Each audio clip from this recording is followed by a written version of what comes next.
Welcome. I'm Catherine Hadro, and this is EWTN Pro-Life Weekly. When we start talking about abortion, late-term abortion, I think that we're moving away from really our moral compass and what our responsibilities are. Pro-abortion push. House Democrats are calling for the revival of the Equal Rights Amendment, which would enshrine a so-called right to abortion in the U.S. Constitution. We take a look at why the ERA is not pro-woman with our powerhouse pro-life panel. And the theme is March for Life President Jeanne Mancini joins us in studio to reveal the 2022 theme for the March for Life. Hear what you can expect in January and how you can start planning ahead. The pill makes a woman's body look more like a man's body. It makes a woman's body act like a man's body. True women's healthcare. We introduce you to Feminae Vero founder Mary Kate Knorr, who shares how her Catholic faith led her to create this new pro-life project, what she is saying about the dangers of birth control and Planned Parenthood's tactics to confuse women about their own bodies.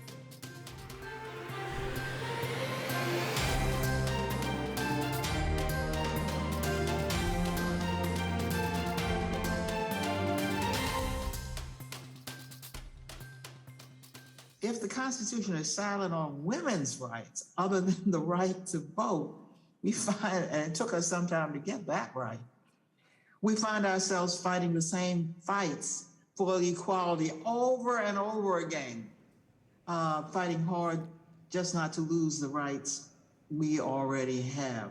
My point that I want to make is I know we've heard about marginalized vulnerability, but I also think that we have a responsibility to protect those who are the most vulnerable, which are those babies in the womb. It was a war of words last week on Capitol Hill as House Democrats held a hearing advocating for the removal of the long-expired deadline to ratify the Equal Rights Amendment. But pro-life leaders warn the ERA is not about protecting women. It would enshrine a so-called right to abortion in the U.S. Constitution. As written, it would indefinitely block state and federal policies that protect unborn children as well as their mothers. House Democrats voted in March to remove the ERA deadline. Joining us now is our pro-life panel. Prudence Robertson is Communications Associate for the Susan B. Anthony List, and Margaret Olohan is a reporter for the Daily Signal. Welcome to you both. Great to have you here. Prudence, let's start with you. Explain what House Democrats are pushing for right now when it comes to the Equal Rights Amendment and what are its connections to abortion? Well, despite the fact that the ratification deadline for this amendment was years and years ago, before all of us were even born, Democrats want to use the Equal Rights Amendment to install a right to abortion in the U.S. Constitution. And this is just ironic because we all know that abortion is the #1 human rights violence and abuse of our day. And it's very unfortunate that this amendment, if it were to pass, would block every state and federal pro-life attempt to enshrine protections for the unborn in the law. And it's so important that we raise awareness about that. It's really just terrible. Absolutely. Margaret, when we hear Equal Rights Amendment, that sounds like a positive. Of course, we want women to have equal rights as men, and that is really the mainstream narrative. I think actress Alyssa Milano was a panelist at that hearing last week, and we have images recently. New York Representative Carolyn Maloney wore an Equal Rights Amendment dress at the recent Met Gala. Margaret, can you speak to the media and mainstream portrayal of the ERA? Well, you're so right, Catherine. I think we're seeing so many attempts to portray the ERA and the Equality Act as this loving, wonderful bill that will, enhance love and protection for women everywhere and for LGBTQ persons. I saw an op-ed only this morning talking about how the Christian right just hates LGBTQ persons and they should be more accepting of this Equality Act. But the reality is that the Equality Act, as Prudence was saying, is more of a Trojan horse for this laundry list of Democratic cultural agenda items rather than trying to help women. And as Prudence was saying, it would enshrine abortion. It would seriously impact religious freedom for so many people across the country, particularly doctors who may not want to perform abortions, for doctors who might not want to perform trans surgeries on men or women. It would endanger women in locker rooms across the country. It says that transgender men or biological males could go in any restroom they chose if they identify as a woman. So this is very much not what is being portrayed in the mainstream media, but unfortunately, as we've seen many times before, Democrats know that if they portray something as loving and appeal to the emotions of the American public, they're much more likely to succeed. And that's why we need to keep speaking truth. Prudence, did you have any thoughts on that as well? Yeah, absolutely. I mean, this false narrative that Mary Margaret's talking about, they want to convince women that they need access to abortion to be successful. And the truth about this is that in the last just 50 years, women in America have made amazing strides historically. And meanwhile, the number of abortions has decreased to its lowest point in, 50 years. And, Attorney General Mississippi Lynn Fitch, she is a working woman who was the first Attorney General elected in Mississippi as a woman, and she pointed out in her brief to the court in the Dobbs late-term abortion case a lot of these things, that women are making strides, and so we need to make sure that our message is the one that they're hearing. They cannot be deceived, and they need to know that their hopes and dreams don't come at the expense of their children's lives. Those things are compatible, and we want to be able to help them achieve all of those things. Absolutely. Mary Margaret, is this just the latest pro-abortion push from House Democrats? I know you've been reporting on this congressional term. Yes, we've seen so many different efforts to expand abortion access in the United States over the past couple years, but especially this year. And as we were saying before, it's always framed in terms of this will help women, this will support women, this will help women get back into the workforce and all these things. But as Prudence was saying, there's no focus on helping women as mothers. There's much less of a focus on that.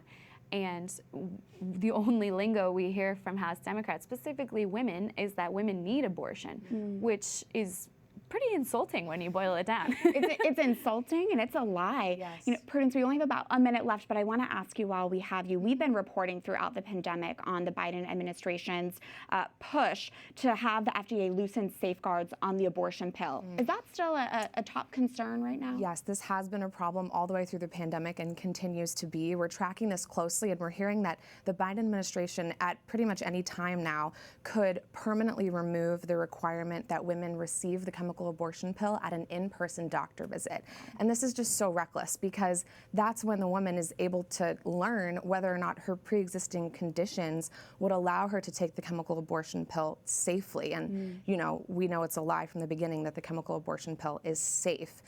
Joe Biden wants to turn every pharmacy and post office into an abortion clinic, despite the fact that these pills cause severe pain and heavy bleeding. They can result in incomplete abortions, and over 20 women have died after taking these pills. So it's crucial that we're raising awareness about this, and to encourage states to take action to enact state-level laws in the event that these federal REMs be removed. Absolutely. We can't get distracted with all the other news going on as well.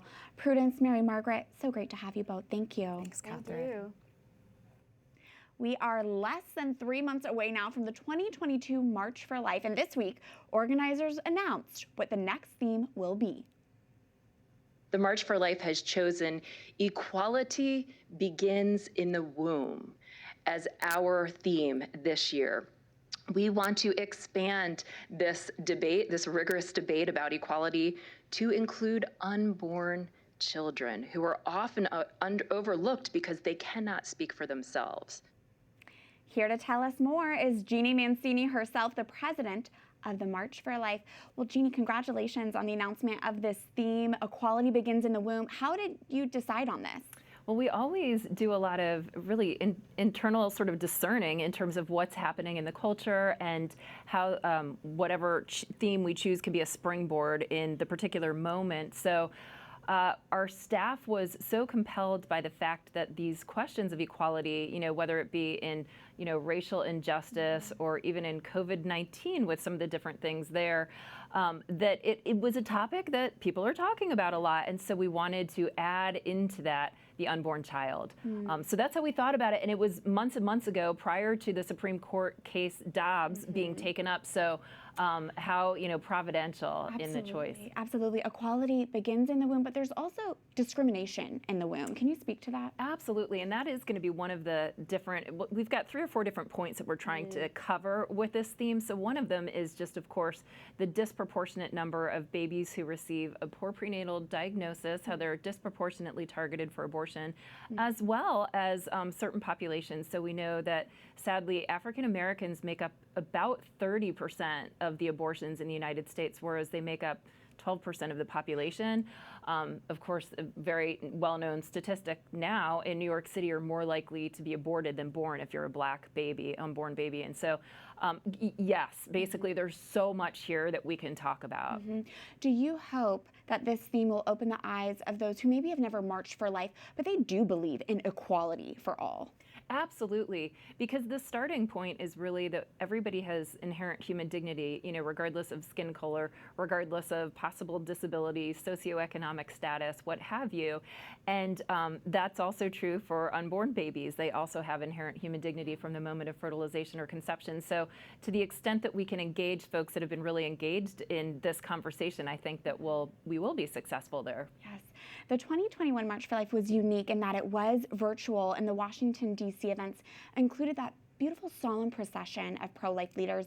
But are you planning for the 2022 March for Life to be back to normal, as so many participants typically expect? Yeah, so we did, as you very well know, Catherine, because we were there marching side by side. So 2021, we did march. It was much smaller, symbolic, and we do anticipate things being quote unquote back to normal, but I would say maybe even bigger than normal, because it's such a banner year for our issue and the grassroots are so motivated. So we anticipate record turnout for this March for Life. That's true. Well, speaking of banner year, this March for Life will be shortly after Supreme Court oral arguments with Dobbs in December. Can you just reflect on where we are at in the pro-life movement and the historical significance of this upcoming March for Life? Absolutely. So this is going to be our 49th annual March for Life, which is so sad. I mean, we've lost 62 million Americans. You consider that. And we've got this particular, moment in history, and this particular case that's been taken up by the Supremes, and I'm very optimistic. I can't ever remember a time since I've been working in this issue that I've been so optimistic. We never know for sure how things are going to go, but this is such a good case in Mississippi, and so we know that the oral arguments will be heard December 1st. The conference vote happens the following Friday with the Supremes, but then they don't make the ultimate decision until it's announced, which will be in late June. So there's so much significance to all of these things this year, including the march in the middle of it all. Yes, and there's so much optimism, and I do hope it's the biggest March for Life ever in regards to attendance. And we are less than 3 months away, so for our viewers who are wondering, how can I start preparing, what advice would you like to give them? Well, check us out at marchforlife.org. We've got so many sort of tips and tricks, but you want to sign up for the Rose Dinner. We're selling tables this year to make it a little bit more of a fundraiser to fund our state march program, which is rigorously moving forward as well. But we've got some fantastic speakers for the march this year. For example, Father Michael Schmitz. Of course, he's the host of one of the most popular podcasts in America, the single most popular, in the world. Earlier Bible this in year. a year. Bible in a year. So it's what people are really craving. But anyway, check us out at marchforlife.org. There's tons of information there about how to get involved and things to prepare for the march. Excellent. It's great to have you as always, Jeanne Mancini, president of the March for Life. Catherine. Thank you. Love your show. Thank you. Thanks, Jeanne. And coming up, D.C. police officers say they were given an ultimatum years ago: get an abortion or be fired. I speak out next. We have to start preventing women from falling into this path the same way that Planned Parenthood is trying to suck them in. Plus, we speak to the founder of Feminae Vero, a pro-life group seeking to educate and evangelize women about their reproductive health.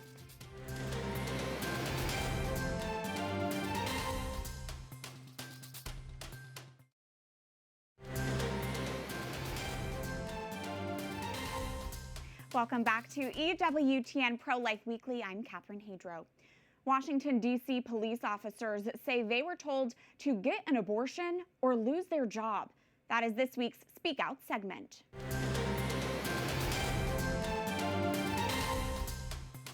D.C. Assistant Police Chief Chanel Dickerson stunned her community meeting last week when she claimed she was told to get an abortion or be fired when she was an 18-year-old cadet.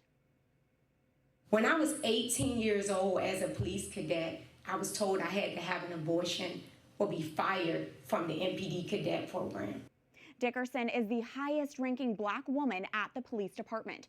And after she came out with that shocking allegation last week, another officer spoke out as well.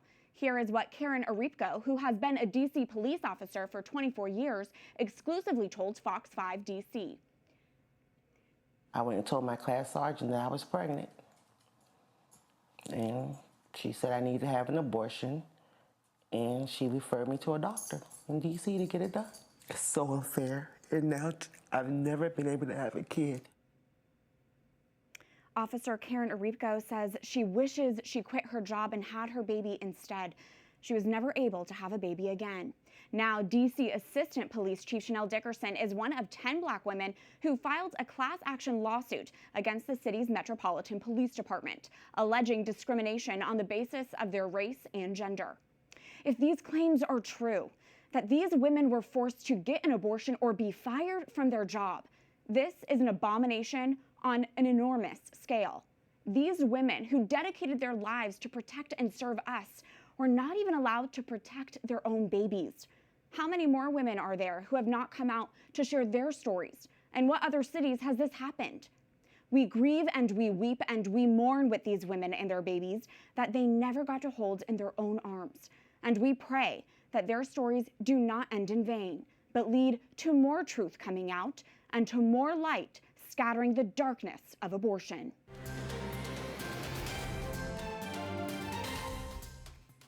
After serving in the pro-life movement for years, one leader decided she wanted to bring a new Catholic approach to her work. That is this week's Pro-Life Focus. I am a 26-year-old woman, a millennial at the peak of my fertility. My vote is supposedly the coveted vote, is it not? Is it not my voice that media and culture and politicians say should matter most in this debate? Mary Kate Knorr dedicated years working in the pro-life movement, both at the state and federal levels. As a pro-life insider, this Catholic millennial recently saw the need for a new approach, one founded in Catholic teaching she believes will reach and help more women. Knorr launched her group Feminae Vero this year to serve, educate, and evangelize to women about their reproductive health. Congratulations on the launch of Feminae Vero. Tell us, though, first, what is Feminae Vero? Our mission is to serve, educate, and evangelize girls and women and really make that connection for them between our Catholic faith and their reproductive health.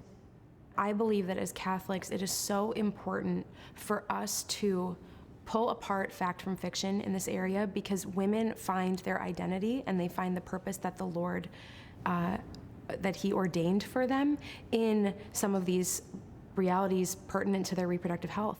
Knorr tells us what exactly led to Feminae Vero's founding and its unique vision. There were really two profound experiences, I would say, within the pro-life movement that I realized there needs to be something else. The first was that I really felt we were not talking enough about the pill and artificial hormonal birth control.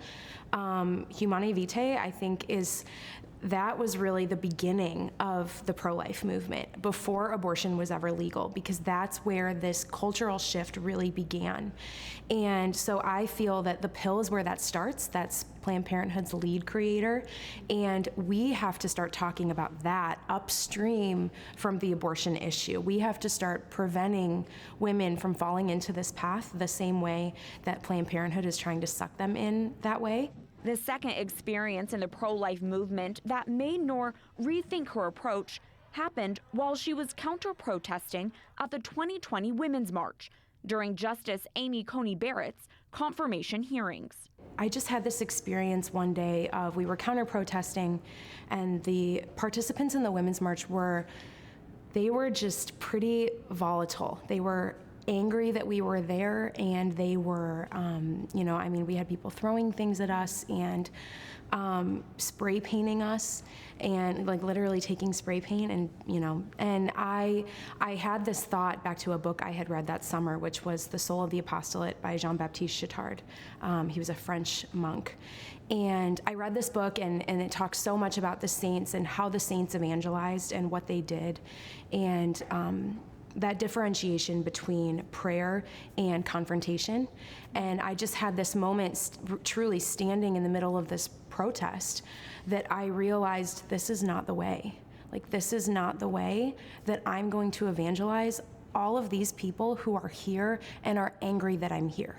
And those are the people, this is not us versus them.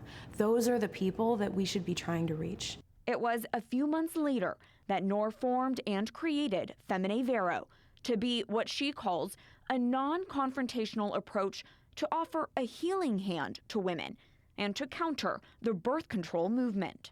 The fact that you're so upfront about being founded in Catholic teaching, do you think that will enable you to bring in more people, or could it potentially isolate others who are not Catholic? Yeah, I think it will be isolating because the truth is isolating. I think the truth is very polarizing. But I also think that the truth is attractive and it's beautiful. And people want to see it, they want to hear it. And once they hear a little bit that resonates with them, they can't help but seek out more. I've spoken with women who have learned, they were living in the secular world, they were not Christian, they were not Catholic, and then they had an experience of learning how to chart, and they came to understand their own reproductive cycle, and it was this like aha moment of like, oh my goodness, this makes sense based on the experience that I have had as a woman, and that little bit of truth brings people on a path. Mary Kate Knorr engages women on social media about the truth of reproductive health care with TikTok videos and reels like this one. Check me out, check me out. Boom, bam, bam, bop, bada bop, boom, pow. And Instagram posts with messages like, the pill doesn't heal your body, it suppresses your symptoms. There's a stat, I believe it's around 70% of women who are on the pill are using it not as a contraceptive. So they're using it either to address an acne issue or irregularity in their cycle, or they have painful periods. And the lie there is a lie that tells women that they are somehow inherently broken and that their cycle has to be stopped, which, if we're all paying attention, the pill makes a woman's body look more like a man's body. It makes a woman's body act like a man's body. So we're denying the truth of who women are by putting them on the pill, but also they're hearing from doctors that that's their only option. If we are willing to settle, how will we ever find solutions that actually do justice to women and their health, as opposed to just settling for what's already out there? Absolutely, and the uniqueness of a woman's body and the gift of our fertility. Amen. Mary Kate, the CDC reports that Black women are 3 times more likely to die from a pregnancy-related cause than white women. How can Feminae Vero work to bring down that huge disparity? One of the inspirations I had for Feminae Vero was when I worked at Illinois Right to Life, I just desired so much to go into some of these low-income minority communities that I know had a Planned Parenthood right around the corner and just start speaking truth to them. And it's a little bit more complicated, obviously, than that, but I always find it interesting when you hear people talk about racism within the context of this conversation, because you and I are white women who are Catholic, we're educated, and we are able to seek out this information about our cycles. And I would say because we're in the circle that we're in, that information has been easily accessible to us. But I've been in conversations with people that they have indicated to me in so many words, these are Christian people, that we can't teach Black women how to track their cycles or how to advocate for their own fertility in a natural way because it just won't work. And obviously the insinuation there is they won't get it, or they won't understand it, or they're not able to do it. And that is the same mentality. And I think, for what it's worth, I think you would get that perspective, because what is all of this, what is, natural family planning, what does that require of us? It requires, in some moments, abstinence. It requires self-control. It requires that we have a handle on our bodies. And the insinuation there is that women of a particular socioeconomic background or a particular race are not able to do those things. And that, to me, if we want to talk about racism, that to me is the epitome of a racist attitude about people. I believe that these women are worthy of the truth, and I can tell you right now that if Planned Parenthood is their resource for their reproductive health, they are not getting the truth from them. Mary Kate Knorr, founder of Feminae Vero, thank you so much for your time and for your work. Thank you for having me. You can find out more about Feminae Vero's work at femvero.org. As we've been sharing here the past few weeks, October is Down Syndrome Awareness Month. We asked you, our viewers, to send us photos of your loved ones who have Down syndrome so we can celebrate the gift of life with one extra chromosome. The response we received was overwhelming and beautiful. As we conclude this week's edition of EWTN Pro-Life Weekly, we leave you now with those beautiful faces of your loved ones who have Down syndrome. Remember, life is a gift. Your life is a gift. God bless.